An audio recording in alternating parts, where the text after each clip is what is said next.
Hello and welcome to our YouTube channel Iqbal service academy. I hope आप सभी अच्छे से होंगे। Jammu and Kashmir service selection board तो JKSSB के जो चेयरमैन है उनकी तरफ से अभी एक इंटरव्यू जारी कर दिया गया अबाउट द अपकमिंग एग्ज़ाम्स जो कि 16 तारीख से जो एग्ज़ाम्स है FAA के शुरू होने जा रहे हैं उनके बारे में क्या कहना है, और अबाउट द एपटेक जो ब्लैक लिस्टेड कंपनी है, और जो भी स्टूडेंट्स पिछले 2-3 दिन से प्रोटेस्ट कर रहे हैं उनके बारे में क्या कुछ कहा है इंटरव्यू में। आप इस वीडियो में एंड तक बने के आप ये पहले ये जो है वीडियो सुनिए, बाद में हम फिर बात करेंगे, ठीक है। करता हूँ। थैंक यू वेरी मच कि आप शॉर्ट नोटिस पे बोर्ड की रिक्वेस्ट पे यहाँ आए हैं। मेरा यहाँ पे आपसे इंटरेक्ट करने का मकसद जो है प्राइमरीली ये है कि जो हार्ड वर्किंग और जेन्युइन बच्चे हैं उनको मैं कुछ मैसेज देना चाहता हूँ तो आपके मीडिया हाउसेस से। थोड़े दिनों में जो पिछले 2-4 दिन में आपने देखा होगा कि काफ़ी प्रोटेस्ट वगैरह कुछ एक सेक्शन ऑफ द सोसाइटी जो कर रही है, मैं आपको कैंडिडेट्स नहीं कहूँगा, तो उसके चलते काफ़ी बच्चों में थोड़ी सी कन्फ्यूजन भी है और बच्चों को थोड़ी मिसकम्युनिकेटेड है कि भाई ये क्या है, बोर्ड क्या करने जा रहा है, क्योंकि हम 16 तारीख से कुछ एग्ज़ाम भी हमारे लाइंड अप हैं। तो उसके चलते मैं आपको ये बताना चाहूँगा कि ये जो चल रहा है बाहर ये टोटली बेसलेस है। ये एक कैंपेन है, इसमें अल्टीरियर मोटिव्स हैं इन लोगों के, और ये मुझे डाउट है कि ये कैंडिडेट्स भी हैं। देखिए, बोर्ड अपनी फंक्शनिंग जो है प्रॉपरली एक रूल के मुताबिक करता है। यहाँ पे मेन प्रोटेस्ट आ रहा है कि बोर्ड ने कंपनी के साथ काम कर रहा है, बोर्ड ने काम उसको ही दे दिया है। It's not like that, I totally deny it. ऐसा नहीं है कि बोर्ड ने काम उसको दे दिया है। बोर्ड ने कंपनी को हायर किया है टू असिस्ट इट, हमें वो असिस्ट करेगी। और एक कंपनी नहीं है, एक कंपनी एग्जाम में कंडक्ट असिस्ट करेगी, दूसरी कंपनी इस सारे प्रोसीजर को ऑडिट करेगी और वो थर्ड पार्टी ऑडिट होगा। उसके अलावा हमने जामर्स लगाए हैं हर सेंटर में, हर बच्चा CCTV कवरेज के अंडर होगा जब पेपर देगा।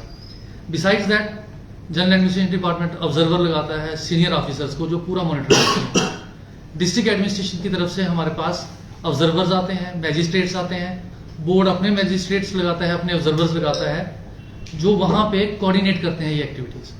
पुलिस का इसमें इतना सपोर्ट रहता है कि डबल लेयर होती है फ्रिस्किंग की, और जिन बच्चों ने एग्जाम दिया है आप अगर उनसे भी इंटरेक्ट करेंगे, मेरे पास यहाँ आते रहते हैं, मैं पूछता रहता हूँ कैसा है। एंड कल ही एक बच्चा आया था, उसने मुझे कहा कि स्टाफ सिलेक्शन कमीशन के एग्जाम से ज्यादा सख्ती आप लोगों ने यहाँ रखी थी। इन चीजों को इग्नोर करके दबा के एक गैंग चल रहा है, एक ग्रुप चल रहा है जो कि इन बच्चों को भड़का रहा है। मैं अश्योर करता हूं उनको कि बोर्ड पूरी जी जान से, पूरे ट्रांसपेरेंसी से, सेफ्टी से आपके एग्जाम कंडक्ट कराएगा, और कराए भी हैं। आज सवेरे ही मुझे एक वीडियो किसी ने दिखाया, एक बच्चा कश्मीर से था कोई, और वो ये बोल रहा था कि बोर्ड ने 28 एग्जाम कराए हैं इस कंपनी के थ्रू। मुझे एग्जैक्टली नंबर याद नहीं था, उसी ने याद कराया, और कहता है एक भी एग्जाम में अगर कोई गड़बड़ होगी मैं किसी में सिलेक्शन नहीं करवाऊंगा अपनी। इतना फेथ उस बच्चे को था, क्योंकि बच्चों ने देखा है।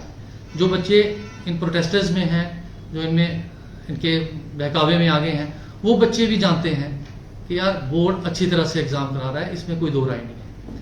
जब हमने टेंडरिंग प्रोसेस किया था इस कंपनी को, जिसके लिए हमने लाया, एक बड़ा ट्रांसपेरेंट तरीके से किया।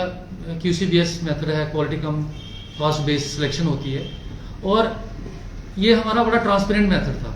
मैं ट्रांसपेरेंसी के लिए आपको बताऊंगा, जो डॉक्यूमेंट्स मीडिया में या ये बच्चे लेके घूमते हैं वो वेबसाइट से या इंटरनेट से मिले हैं, क्योंकि हमने छुपाया कुछ नहीं। वो had nothing to hide. Board was very clear, the purchase committee was very clear. उनका एम सिर्फ एक था, अच्छी तरह से टेंडरिंग प्रोसेस को किया जाए और एक ट्रांसपेरेंट तरीके से सिलेक्शन हो। हमारे पास 2 कंपनीज आई जो फाइनल स्टेज तक, जिनका हमने इवैल्यूएशन किया। ये टेक्निकल बिड थी और उसके बाद फाइनेंशियल बिड थी। कम्युलेटिव लेके हमें सिलेक्शन थी। ये कंपनी सारे पैरामीटर्स फिट करती थी।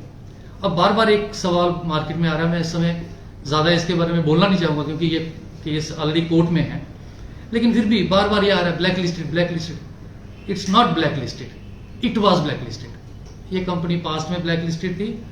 जैसा मैंने आपको कहा, जब हमने टेंडरिंग प्रोसेस स्टार्ट किया, इनिशियली मैंने सभी स्टेक होल्डर से इंटरेक्ट किया। 9 कंपनीज आई थी, उन्होंने प्रेजेंटेशन हमें कश्मीर में दी थी, और उनसे इंटरेक्शन के बाद जब हमने प्री बिड मीटिंग की, उसमें 5 कंपनीज आई। हर कंपनी ने ये कहा कि ये क्लॉज जो है इसको चेंज करने की जरूरत है। क्यों? क्योंकि हमने रखा था कि कभी भी ब्लैक लिस्ट हुआ, क्योंकि ब्लैक लिस्टिंग जो है वो एक पीरियड के लिए होती है। ब्लैक लिस्टिंग टर्म अगर देखेंगे हमारे जनरल फाइनेंशियल रूल्स हैं, मेरे पास किताब है, पूरी टेंडरिंग प्रोसेस के तहत है और ब्लैक लिस्टिंग डिफाइंड है। Finance department government of India ने डिफाइन किया है और ये कंपनी 3 साल के लिए ब्लैक लिस्टेड थी। अब 3 साल जब इसके खत्म हो जाते हैं मई 2022 में, क्योंकि ये ब्लैक लिस्ट हुई थी 2019 में, तो इसके बाद कोई रीजन नहीं रहता था लीगली इसको हमें नहीं लेने का और ये कंपनी एलिजिबल थी। 267 रुपीज पे ये कंपनी काम कर रही है पर कैंडिडेट, दूसरी कंपनी 335 रुपए पे काम करने के लिए तैयार थी। उस कारण ये कंपनी उससे हायर स्कोर कर गई। अगर ये कंपनी आप देखिए 70 रुपए का गैप आ रहा है फाइनेंशियल, वो भी हमें देखना, और QCBS का मॉडल ही यही है। Technically both companies were equal, rather this was comparatively better. और दूसरी वाली थोड़ी सी इससे पीछे थी, एक जगह 4 नंबर उसके कम थे। पिटिशनर्स जो कुछ कैंडिडेट्स हैं, कुछ पर्संस हैं, ये लोग एग्रीव थे इस इशू के लिए, चले गए कोर्ट में। ऑनरेबल कोर्ट ने एक जजमेंट दी, हमने उसको बिल्कुल ओबे किया, इमीडिएटली पेपर पोस्टपोन किया। लेकिन हमारे पास एक रेमेडी है जो कोर्ट्स भी प्रोवाइड करते हैं, we went to the DB, क्योंकि एग्जाम के प्रोसेस के बीच में थे हम। जब उस प्रोसेस के लिए हम गए तो DB ने हमें अलाउ किया कि एग्जाम कंडक्ट करें। DB की जो रिस्ट्रिक्शन थी वो सिर्फ 2 एग्जाम के लिए थी कि आप JEE और सब इंस्पेक्टर के एग्जाम के लिए सिलेक्शन फाइनल कर सकते हैं लेकिन रिजल्ट नहीं निकाल सकते।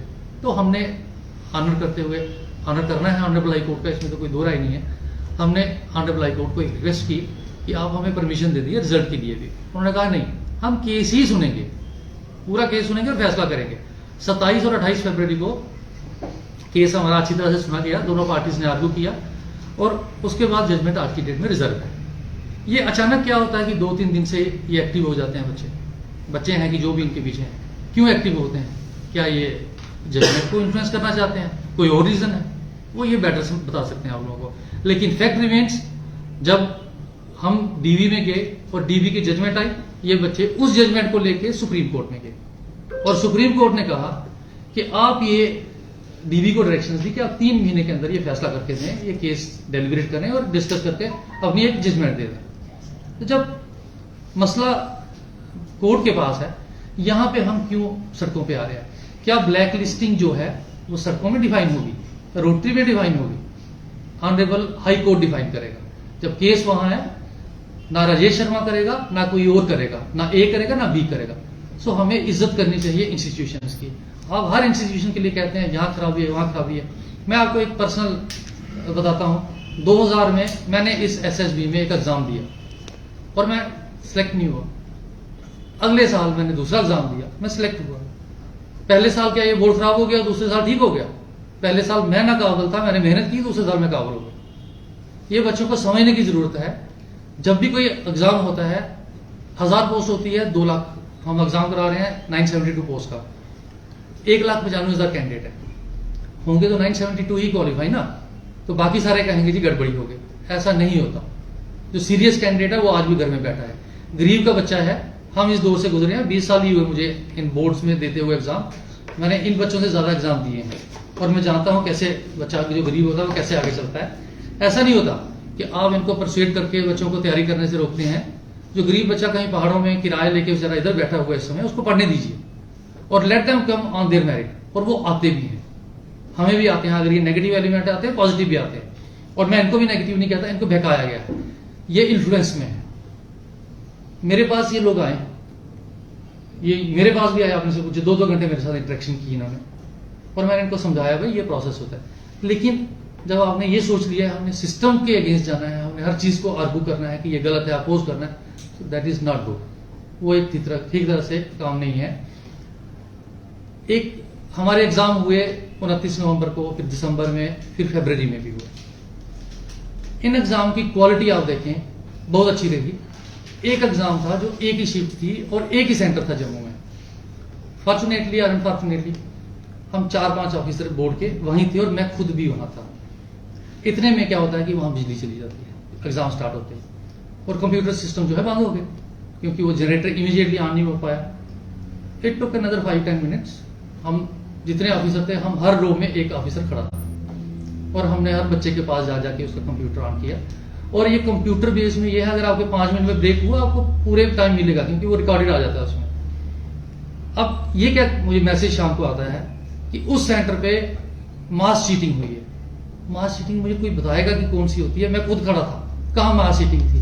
8 ऑफिसर थे, जीएडी का ऑब्जर्वर था, बोर्ड के लोग थे, मैं था, लेकिन नहीं, हमने लांछन लगाना है। कहीं कुछ होता है देश में तो कहते हैं जी बोर्ड जेकेएसएसबी ने गड़बड़ कर दी। ऐसा नहीं है। ये सिस्टम को ना ऐसे खराब करें और बच्चों को ना बहकाएं। ये मेरा मैसेज है आपके थ्रू। हम कुछ एग्जाम्स कंडक्ट करने जा रहे हैं 16 तारीख से। बच्चों को मैं अपील करता हूं, जो सीरियस कैंडिडेट्स हैं, कि वो अच्छी तरह से तैयारी करें, अपने इंस्ट्रक्शंस पढ़ें जो एडमिट कार्ड में उनमें है, और इन चीज़ों पे अफवाहों में मत आए। जिस कंपनी की ये बार बार बात कर रहे हैं, वो कंपनी नेशनल टेस्टिंग एजेंसी के एग्जाम करा चुकी है। मैं आपसे शेयर करूंगा डिटेल्स, वो ये मैं लाया भी हूं, आप ले सकते हैं कि इसने पास्ट में कहाँ कहाँ एग्जाम। मैं इस कंपनी का वकील नहीं हूं, बट बोर्ड को आप किसी भी तरीके से ऐसे मत घेरे में लाएं, क्योंकि जो झूठ है वो झूठ है। अगर नेशनल टेस्टिंग एजेंसी इसको ला सकती है, जेएनयू के पेपर इसने कराए हैं, दिल्ली यूनिवर्सिटी के 19, 20 और 21, जिस पीरियड में ये ब्लैक लिस्टेड थी उस समय भी करवाए हैं, तो आप इसको ये ब्लैक लिस्टेड मत करिए। बोर्ड को कोई इसमें ऐसी इंटेंशन नहीं है। बोर्ड की एक ही इंटेंशन है, ट्रांसपेरेंटली, सिक्योर मैनर में, सेफली इन बच्चों के लिए एग्जाम कराए। हम बैठे हैं, मेरे ऑफिसर्स बैठे हैं, हम इसीलिए सारे आपके सामने हैं। वी आर अकाउंटेबल, हमें पता है, हम सभी को इस चीज का दर्द है जब पेपर कैंसिल होता है। ऐसा नहीं है, आज सीबीएसई पूरे देश में एग्जाम कराती है, जेके बोर्ड कराता है, कहीं एक सेंटर में लीकेज हो जाती है, कुछ कंप्रोमाइज हो जाता है, तो वो पूरा इंस्टीट्यूशन खराब नहीं होता, वो सेंटर में री एग्जाम कराया जाता है। कई बार पेपर भी री पेपर कराना पड़ता है, री एग्जाम होता है। ये माल प्रैक्टिसेस प्रेवलेंट है, बोर्ड नहीं करा रहा, ये लोग करते हैं, ये सोसाइटी का पार्ट है जो करा रहे हैं। लेकिन ये लेना कि नहीं जी ये कंपनी ऐसा कर रहे हैं, वी कांट वर्क ऑन एस्पर्शंस। अगर एक कंपनी का कोई गलती हुई थी उनसे, वो ठीक हो गई, उन्होंने अपना जब अपना पीरियड काट लिया, एक सजा होगी, खत्म हो गई। आप कहते हो नहीं भाई सारी उम्र के लिए। There is a difference between black listing and branding, debarment. तो डिबार नहीं है वो कंपनी, ब्लैक लिस्ट थी और ब्लैक लिस्टिंग पीरियड खत्म हो चुका है। यहाँ मैक्सिमम चीजें मैंने आपको जो बोलना चाहता था मैं बोल दी हैं। तो एक चीज और है जो मेरे कुछ ऑफिसर्स के थ्रू भी, मुझे डायरेक्ट भी कुछ लोग ये अप्रोच कर रहे हैं कि भाई बोर्ड ने ये एग्जाम क्यों कराए, ये जो 16 से आ रहे हैं, जब बोर्ड ने स्ट्रिक्ट डायरेक्शंस दी थी कि आप पेपर नहीं कराएं। मैं पहले भी आपको क्लियर किया, कोर्ट की डायरेक्शंस दी वो सीमित थी जेई और सब इंस्पेक्टर के एग्जाम के लिए, it was not beyond that. उसके बाद वाले एग्जाम्स हम कर रहे हैं 6, 7, 8। अब 6